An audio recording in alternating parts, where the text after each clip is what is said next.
guys, welcome back to our April edition, our final for this season. And today we are lucky to be talking to the two hosts of the Quebec French Broomball podcast, 218 Chrono. They're what also motivated us at Broomball Canada to start our own Between the Pipes podcast. And they're the whole reason we're here. So let's introduce them. We've got today with us Danny de Courval and Patsy Legris. We'll add them into the chat here.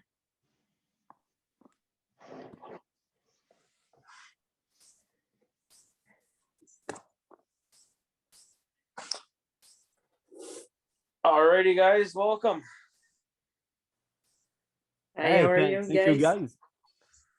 Yes, thank you for joining us on our version of a podcast that you guys started that got us in wanting to make our own. So thank you. How does it feel not being the host right now? I feel strange a bit, you know. A bit nervous for my English only. For the rest, it's okay. It's simple. You talk Broomball, everything is simple.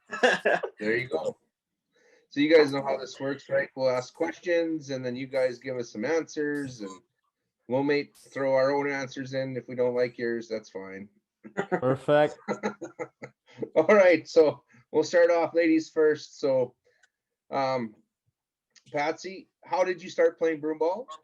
And give us a little bit about your background in the sport. Very quickly, I'm playing Broomball with my father and sister Natalie. Gopher, everybody say Gopher is the nickname for my sister. Play Broomball with us here with me. But I'm playing midget, juvenile, and senior with Elite at the end. I play over 29 championship Canadian. I saw 2 weeks ago, Danny, around 29. I'm older. That's it. Wow. I'm playing over 35 years. Oh, right on. Impressive. Yes, I like that again.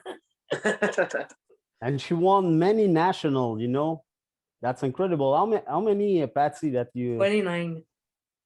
29 nationals. That's insane. Yes. I haven't even been alive for 29 years, so. That's great. That's fantastic. A legend amongst us. Danny, and how about yourself? How did you start playing Broomball, and then what's your background?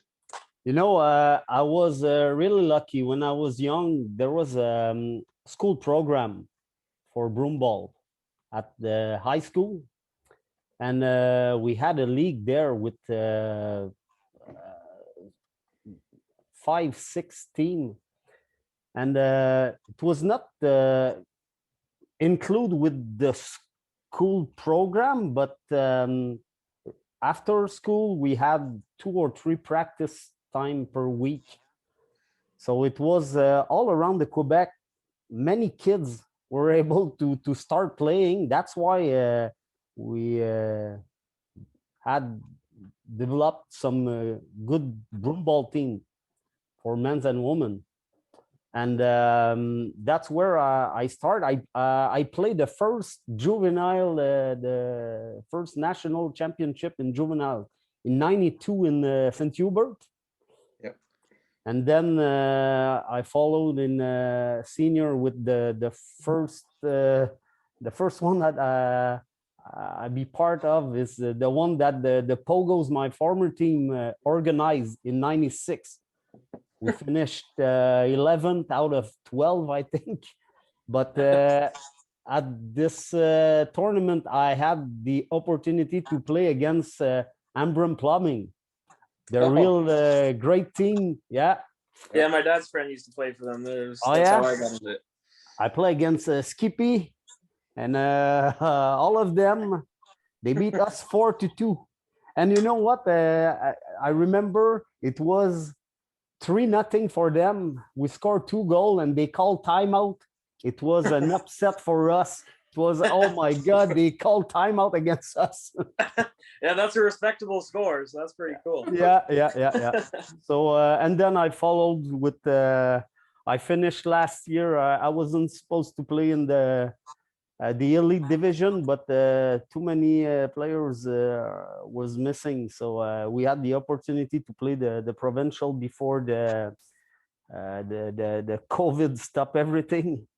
So it was the last tournament of the season, mid-March last year. Hey, at least you got to play it. Our provincials got shut down like midway through. I played my first game, and then they shut down the arena midway through the tournament. It was crazy. Seriously? Yeah, Wow. like they just kicked everybody out. My team went for lunch, and we were sitting down, and people were texting us like, "Hey, they're closing the arena down. Come get your equipment." And it was people had traveled from. I'm from Eastern Ontario near Ottawa, and there was teams coming from Windsor that traveled all this way just to have the tournament get shut down before they played their first game. That sucked. My well, God. hopefully we get past it soon and we just get back to playing.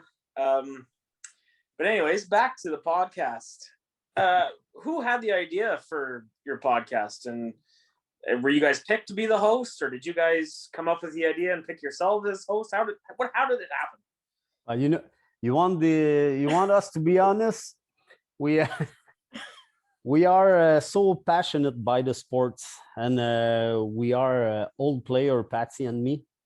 So on Saturday night, around 11 p.m., I think, Around. we had a chat and said, there's a famous podcast in down here in Quebec. It's called La Poche Bleue. It's from Guillaume Latendresse and Max Lapierre, former Montreal Canadian player. Yeah, I recognize Latendresse. Yeah, and there's many podcasts also in English, but I'm not. I don't know them a lot, but this one from those two former Canadian players is very famous. So I chat with Patty and said, my God, we must have something with Broomball to talk about the game, because nobody except Broomball player want to talk about Broomball, So we first start to think about who will be the invited, and our first podcast was with the Huskies, is the Patsy's team. Yeah. And then we moved on for 22 other one. Then he told me, Patsy, what do you think with the podcast? I said nothing. Where is exactly? Is only Broomball team or historic, the old player, or only for fun? I'm asked with Danny. Go ahead, let's go start the engine, and after that, after 3 or 4 podcasts, I'm sure he stopped everything, because I'm not really sure it's very interested for everybody. But I'm doing how many 23 podcasts with you after. Seriously, it's very interested, because everybody translator, right, Danny? À toutes les fois qu'on interviewait des gens, c'était vraiment intéressant. Yeah, it was really interesting, because everybody has got something to say about the game, and we try to invite any kind of player. Even we had a podcast with the referee. That was really interesting too. So every podcast we learned something new about the game that we even doesn't know, and it's all about Quebec players. That's something hard for you guys, I guess, because you're invited player from all around the country. Yeah, we know. We're trying to. We knew everybody of our guests, so sometimes we knew the answer that they will give us. Yeah, but no, that was a really I think it was appreciated from the Broomball community. I think so it's too. cool. It's the whole reason we're here. Just a quick question before we move to the next one. when did you guys start it? How, like, you've done 23 episodes. How often do you guys do it? Compared, I know we do it once a month. So what do you guys do? Just whenever you feel like it? Or? At the beginning, when they shut down the any sports, maybe a month later we had that chat, and we did it once a week. Oh wow! And then we stopped it for summer. Even in summer we did it 2 or 3 times. I don't remember. And then in fall we came back with once a week, one day, because in fall, I don't know for you guys, but we had the opportunity to play 3 weeks down here in Quebec. So yeah, we played 2 months, I think, and then we got shut down after Christmas. So we played, I think, October, November, December. Okay. Then we got shut down all of January, and then we came back for like a month, and then we got shut down again. So we played about 4 months this year. It was not bad. Yeah, and we never even got started this year. It was just practices only, no games. That's it. I think the mixed league actually, that's a lie. The mixed league, I think, got 4 games in, but other than that, that was it. The rest was just practices, and now we're down to 8 people on the ice only. That's it. Okay. If you want to go, and it's even shut down now completely with all the rinks taking the ice out already. So,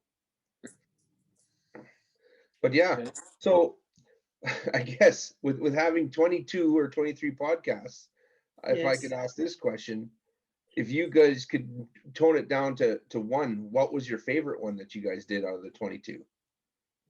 You know what? Any guess was interesting, but This I think this question is kill me because everybody is different, but very interested for a different story. But you know what? We really appreciate the game, and we do understand that there are some players that play before us. So when we had the opportunity to have older guests than us, that was incredible with the story that we could learn from them. For me, my favorite guest was Daniel Bradett. He was my former coach when I start in the elite division. Maybe for you guys, you know him as the pincher. He was yeah. He played in late 70, and he had some incredible story about the game, general fight. How many brothers? Yeah, 8 brothers that were playing. And there was a special rule down here in Montreal. You cannot hire more than 2 brothers in your team because they are too crazy. So many things like that. That's crazy. That was incredible, with a lot of national that Daniel played. It was all-time Broomball, and that was really interesting. Yeah, that's cool. I know one of my favorite podcasts too was actually talking to my juvenile coach, Steve Norman. So that was cool to be able to talk to him. And I know one of my favorite guys to talk to off the ice is a guy who's been playing broomball for a long time, Jean-Noel Gilbert, and he's there. It's always great stories talking to the guys that have been around for a long time. So I think we should talk to our bosses and see if we can get some more of them on our podcast as well. Patsy, do you have any other thoughts? Is that the ones that you enjoyed the most too, or you got some? It is very hard for me because the first one with my team Huskies, because it is the long story with the team, because I'm playing around 21 years with Team Huskies. Is the life is very long, all right? Because I'm animation, I'm do the host, but it's impossible for me to entrance for the conversation with everybody. I'm just I give the question for, and I'm waiting for. Oh my god, that's the one is very hard for me. I like that one, but because it's my thing. But I'm very impressed with Claudette Bergeron with Normand Perrault because she played a couple of years on kids. I'm playing with Claudette Bergeron with Amigo because it's the team in Quebec City is Amigo. But she plays, she coaching, she development with the team with Trois-Rivières up north with Montreal. She are very hard. She all the time with the kids, with the adult, with mix. Where's the name? The name for the mix? Danny. The name? The name of the mix. Broom Shack. Broom Shack. Oh yeah. She's very. Elle était vraiment organisée dans le fond. Yeah, she's well organized. She was an incredible athlete. Also, when she was young, she played for many years. So she's the woman version of Danielle Bradette. Maybe both got many story about the game. Yeah, no, she's doing a lot for the sport, trying to get it to grow too, like with the coaching and the development piece and trying to reach out and grow the sport. I know I got to spend some time with her out there in Montreal when we did the Broomball to Excel program, and her and Norman, they were out there, and she's quite the character. I enjoyed my time with them quite a bit. Heard a lot of stories, a lot of Broomball stories. Between those two and Conrad, it was unreal. Conrad Morrow. So Yeah. yeah, no. So is there a specific topic that you guys haven't done this year that you would have liked that you're going to cover in the future? You know what? We had this talk right before that podcast. We all our guests were from Quebec. We ask everybody in Quebec to join our podcast, but unfortunately it was not possible for everybody. But if there was a topic or some other guest that should be interesting, we would like to go maybe further in the country to ask some like you did with us today, to ask some guys from Saskatchewan, from Ontario. I know a lot of them everywhere. Well, so for future reference, my Broomball team is Les Boys, and there's only me and one other guy that's English. So if you want to get some French guys on from Ontario, just ask anybody on my team. So even Jeff Bassett is able to speak French when he wants. When he wants to, yeah, that's for sure. Yeah. No, that's good. That's good. You know what? There's a lot of future topics on this podcast too. I'm sure that Cam and I could cover as well. You know, especially if you guys having 22 and, you know, even bringing up trying to get some more stories from some of the older players. A few people come to mind from me and from Saskatchewan anyway, who I'd love to hear some stories from them. You know, you hear the glory days from when they were playing. There was a tournament every weekend, and there was you know, teams everywhere in southwestern or southeastern Saskatchewan. You know, 13 towns that are 13 kilometers apart. Some towns had 2 teams because, like you said, there's families with 8 brothers and sisters, and they had to make teams because they couldn't play on the same one together. You know what, Chad?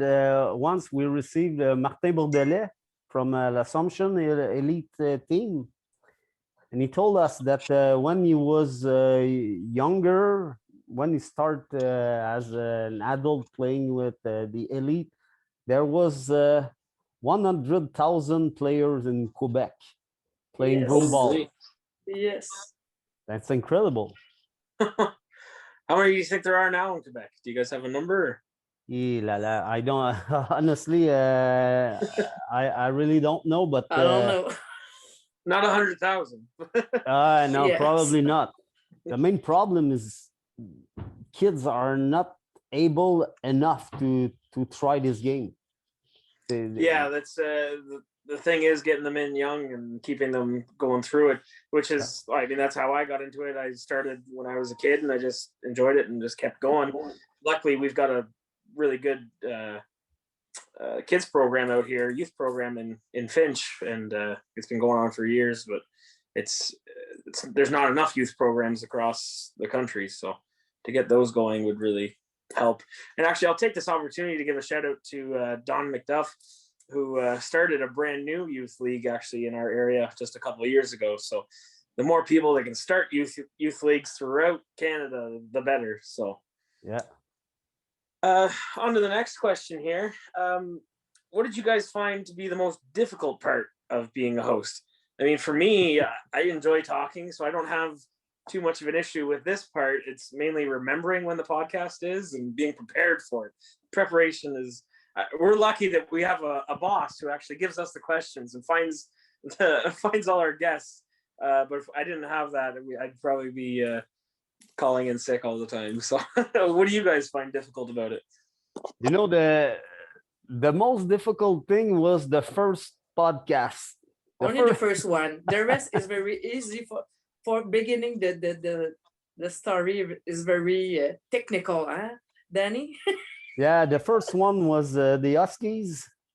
We had the computer issue with the recording, with a lot of things. So I had to re-invite all the guests for remake the main The podcast. same podcast. So every question, I knew the answer. It was done the year, but no, the first one was tough. So long, anyways, because over 2 hours and yeah, 10 minutes around is too much for nothing at the same time.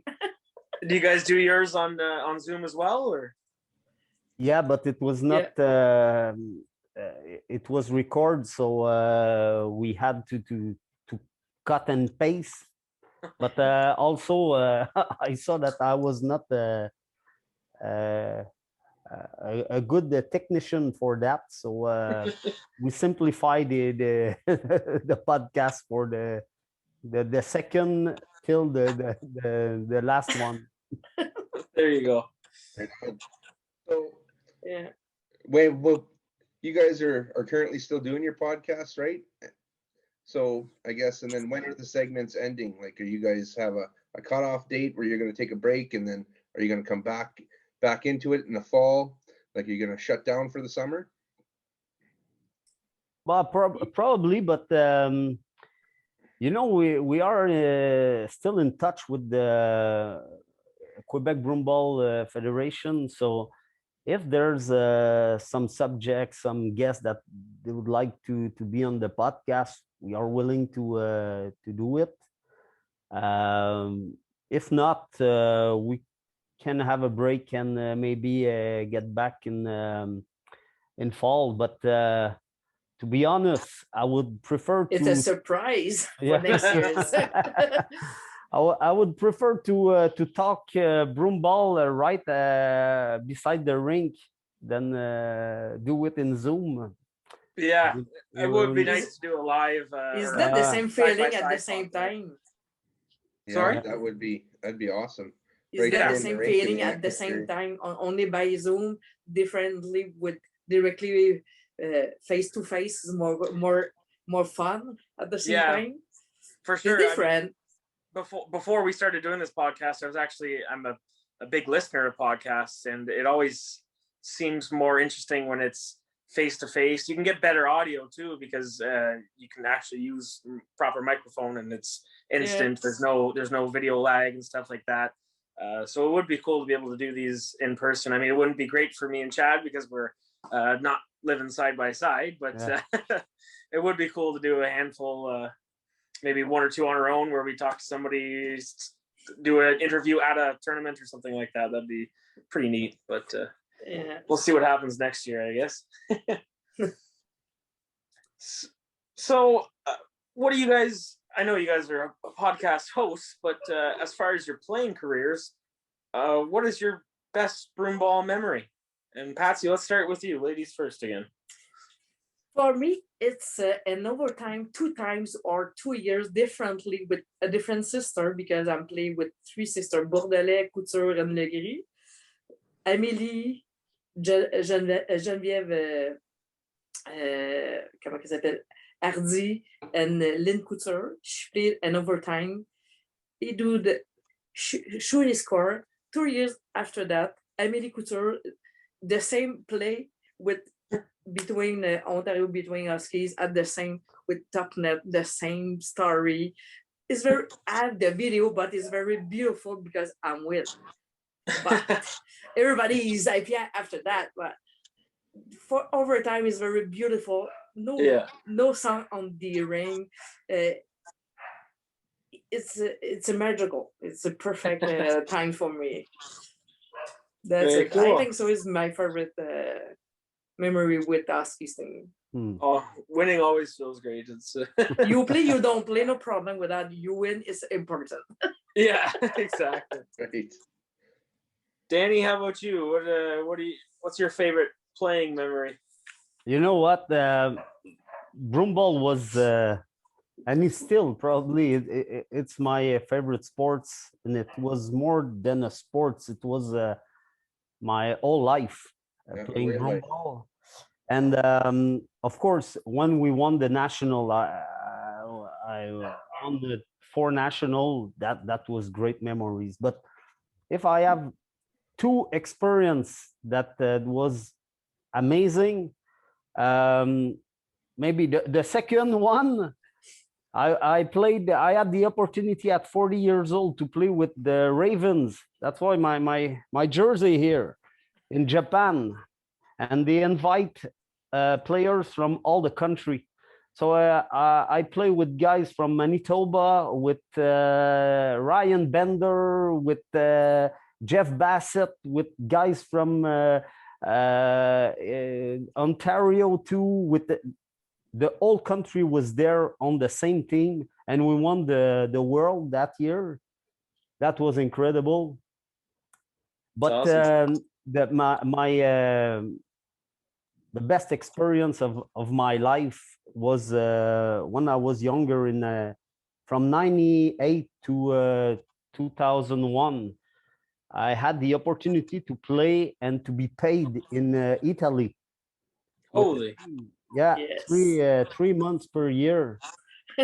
That was incredible. Who was paying you?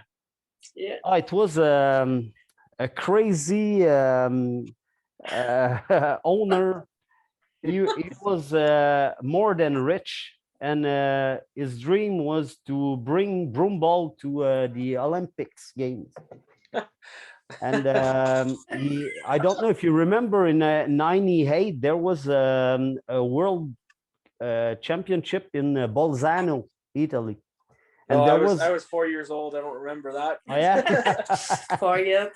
There was some team from Canada, and I was playing for Lethbridge Panthers that tournament. And there was the owner came to the tournament, and he recruited some player, and I was selected to play with them for 3 years. So I was down there. The first year we were 3, and then the second year I was alone to live there with the Italian player, to coach them, to learn the Italian speaking language, to do everything with them. That was such an experience, incredible. Yeah, I can't even imagine. That'd be awesome. I mean, I've never heard of anybody being paid to play, so that's one thing. But being paid to play in Europe, that's even cooler. I mean, that's insane. You know, I was in university, so I took the fall semester, and then winter semester I canceled all my classes. Boom! I went to Wow. Europe. Yeah, for 3 years. That's awesome. The coach he told with Daddy, no problem, Daddy, come, because everybody is speaking English. Nobody is speaking English there. Yeah, the first year that was a shock. I bet. All right. Well, thank you guys so much. Thank you guys so much for your time, and and thanks for being a part of this. And Danny, I'd also like to congratulate you personally on your new CBF Yes. position as the VP Tech. Taking over thank from you. Mr. Jerry Weaver, and I know being on the CBF board myself, it's an honor. It's awesome. So, do you have any specific goals in mind that you've set aside for yourself? I know it's new and everything else, but you got anything that you want to, in your 2-year term, that you want to make sure you get across and make sure But you get your name? you know what? I don't know if I don't even know if it's under the job that I will have to do. But like I told at the beginning at the podcast, I had the opportunity to play when I was young because there was program for kids, and somebody introduced me to the game, and I fell in love with that.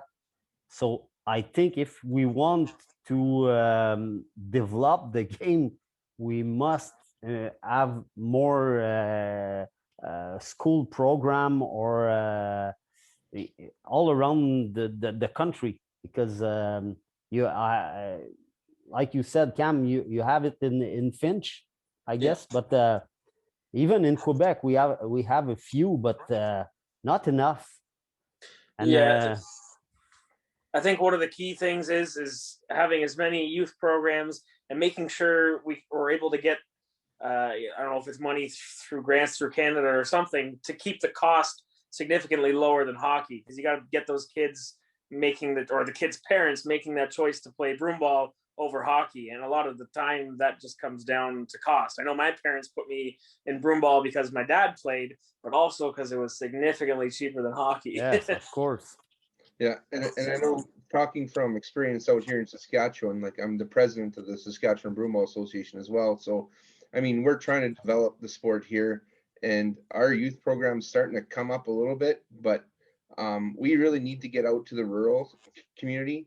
We're finding that the ice times and ice costs for the rinks are killing us. Like $300 for an hour, and you're only getting ice times at 4:30 in the afternoon to 5:30, and then at 10:30 at night, because the rest of it's for hockey. So yeah, see, our Finch Youth League is half that cost per hour for ice, and I think they're not quite 4. They're still not the best time. I think they start at 6 on Fridays, but it's a decent time, 6 to 8 at 150 an hour, and that's because it's a rural area. And everybody I know that plays is a farmer or a tradesman or something. So it really helped that we were in a rural area to grow our sport. So yeah, finding the outskirts and the cheaper ice times really does help. So, but you ask me, my wish is to get out of the box and find some way to make our sport grow. Yeah, That's it. find opportunity, maybe with school. Can they play during lunchtime? I don't know, but maybe ice is cheaper at this time. You just got to ask your rich buddy in Italy to buy an arena for us to use for free or something. That might work. If we could just find a bunch of rich guys that love broomball and just pay for everybody. Yeah, of course. All right. Well, I think that's all we've got for you guys tonight. Have any closing remarks before we go? Yes, we have one. On our side, we would like to know from you, each of you guys, the experience or a good thing you had against a Quebec team. You have something for us? Oh, a good thing against the Quebec team. That's tough. You have a couple? I know Chad got a lot, but Yeah. No, for me, my broomball Quebec career is always fun. I mean, I always love playing in Saint Agathe. I've played in that tournament several times, also in Rigaud. But I think my favorite experience in Quebec was my first year after I finished juvenile. I was a goalie, and their teams in our area didn't need a goalie. So I ended up playing for a team in Quebec that was full of First Nations players. And I played on a mixed team as a goalie. And wow.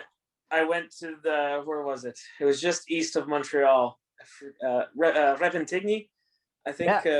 Provincials there, and I got to play against teams like Broomshack and stuff.